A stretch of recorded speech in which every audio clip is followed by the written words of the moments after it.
Hello दोस्तों, फिर से स्वागत है आपका नए वीडियो के साथ। अचानक अस्पताल में एक एक्सीडेंट का केस आया। अस्पताल के मालिक डॉक्टर ने तत्काल खुद जाकर आईसीयू में केस की जांच की। अपने स्टाफ को कहा, इस व्यक्ति को किसी प्रकार की कमी या तकलीफ ना हो। इसके इलाज में सारी व्यवस्था की, रुपये लेने से भी मना की। 15 दिन तक मरीज का अस्पताल में इलाज चला। वो बिल्कुल ठीक हो गया। उसको डिस्चार्ज करने का दिन आया तो उस मरीज का बिल अस्पताल के मालिक और डॉक्टर की टेबल पर आया। डॉक्टर ने अपने काउंटर मैनेजर को बुलाया और कहा, व्यक्ति से एक भी पैसा नहीं लेना है। काउंटर मैनेजर ने कहा कि डॉक्टर साहब, 3 लाख का बिल है, नहीं लेंगे तो कैसे काम चलेगा। डॉक्टर ने कहा कि 10 लाख का भी हो क्यों नहीं, एक पैसा भी नहीं लेना है। ऐसा करो, तुम उस मरीज़ को लेकर मेरे चैम्बर में आओ और तुम भी साथ में ज़रूर आना। मरीज़ व्हील चेयर पर लाया गया, साथ में मैनेजर भी था। डॉक्टर ने मरीज़ से पूछा, प्रवीण भाई, मुझे पहचानते हो? मरीज़ ने कहा, लगता है तो है, मैंने आपको कहीं देखा है। डॉक्टर ने याद दिलाया, एक परिवार पिकनिक पर गया था। लौटते समय कार बंद हो गई और अचानक कार में से धुआं निकलने लगा। कार एक तरफ खड़ी कर थोड़ी देर हम लोगों ने चालू करने की कोशिश की, परंतु कार चालू नहीं हुई। दिन अस्त होने वाला था, अंधेरा थोड़ा थोड़ा गिरने लगा। चारों ओर जंगल सुनसान था। परिवार के हर सदस्य के चेहरे पर चिंता और भय की लकीर दिखने लगी। पति पत्नी, युवा पुत्री, छोटा बालक सब भगवान से प्रार्थना करने लगे कि कोई मदद करने वाला मिल जाए। थोड़ी ही देर में चमत्कार हुआ। मैले कपड़ों में एक युवक वाइक इधर उधर करते हुए आता हुआ दिखा। हम सब ने दया की नज़र से हाथ ऊंचा करके उसको रोकने का इशारा किया। ये तुम ही थे ना प्रवीण? तुमने गाड़ी खड़ी कर हमारी परेशानी का कारण पूछा। फिर तुम कार के पास गए, कार का बोनट खोला और चेक किया। हमारे परिवार को और मुझको ऐसा लगा कि जैसे भगवान ने ही हमारी मदद करने के लिए तुमको भेजा है, क्योंकि बहुत सुनसान था, अंधेरा भी होने लगा था और जंगल घना था। वहाँ पर रात बीतना बहुत मुश्किल था और ख़तरा भी बहुत था। तुमने हमारी कार चालू कर दी। हम सब के चेहरे पर खुशी की लहर दौड़ गई और मैंने जेब से बटुआ निकाला और तुमसे कहा, भाई, सबसे पहले तो तुम्हारा बहुत आभार। रुपए पास होते हुए भी ऐसी मुश्किल में मदद नहीं मिलती।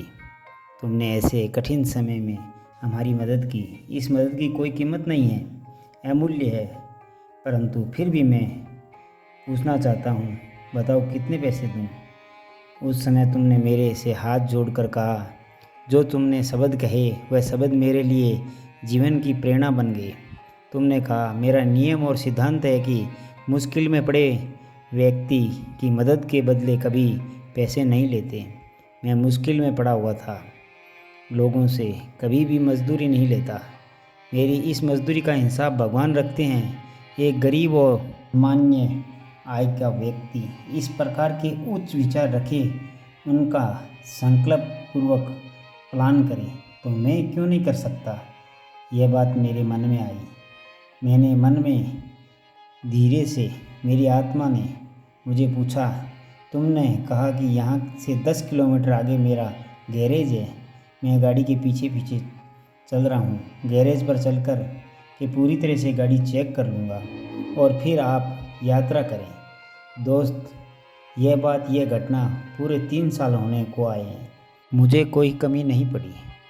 मुझे मेरी अपेक्षा से भी अधिक मिला, क्योंकि मैं भी तुम्हारे सिद्धांत के अनुसार चलने लगा। और एक बात मैंने सीखी कि बड़ा दिल तो गरीब और सामान्य लोगों का ही होता है। उस समय मेरी तकलीफ़ देखकर तुम चाहे जितने पैसे मांग सकते थे, परंतु तुमने पैसे की बात ही नहीं की। पहले कार चालू की और फिर भी कुछ भी नहीं लिया। यह अस्पताल मेरा है, तुम यहाँ मेरे मेहमान बनकर आए हो। मैं तुम्हारे से पैसे कुछ भी नहीं ले सकता।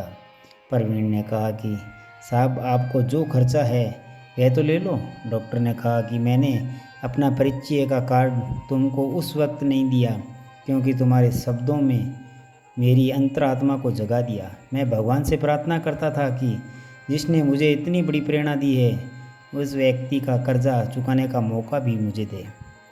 आज ऐसा अवसर आया है कि मैं तुम्हारा कर्ज चुका पाया। अब मैं भी अस्पताल में आए हुए ऐसे संकट में पड़े लोगों से कुछ भी नहीं लेता हूँ।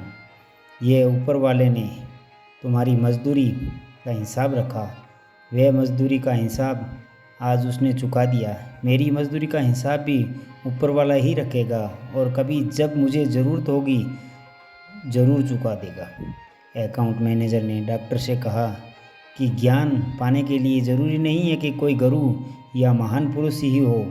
एक सामान्य व्यक्ति भी हमारे जीवन के लिए बड़ी शिक्षा और प्रेरणा दे सकता है। प्रवीण से डॉक्टर ने कहा, तुम आराम से घर जाओ और कभी भी कोई भी तकलीफ हो तो बिना संकोच के मेरे पास आ जाना। याद रखना कि समय सबका बदलता है। प्रवीण ने मेरे चैम्बर में रखी भगवान की तस्वीर के सामने हाथ जोड़कर कहा कि हे प्रभु, आज मेरे कर्म का पूरा हिसाब ब्याज समेत चुका दिया। समय बदलता रहता है। जब भगवान को लेना होता है तो वह कुछ भी नहीं छोड़ते और जब देना होता है तो छप्पर फाड़ के देते हैं। और एक बार भगवान चाहे माफ़ कर दे परंतु कर्म माफ़ नहीं करते। तो दोस्तों, आपको ये कहानी कैसी लगी कमेंट बॉक्स में अपनी राय ज़रूर दीजिएगा। मिलते हैं अगले वीडियो के साथ, तब तक अपना ख्याल रखना, मुस्कुराते रहना। धन्यवाद।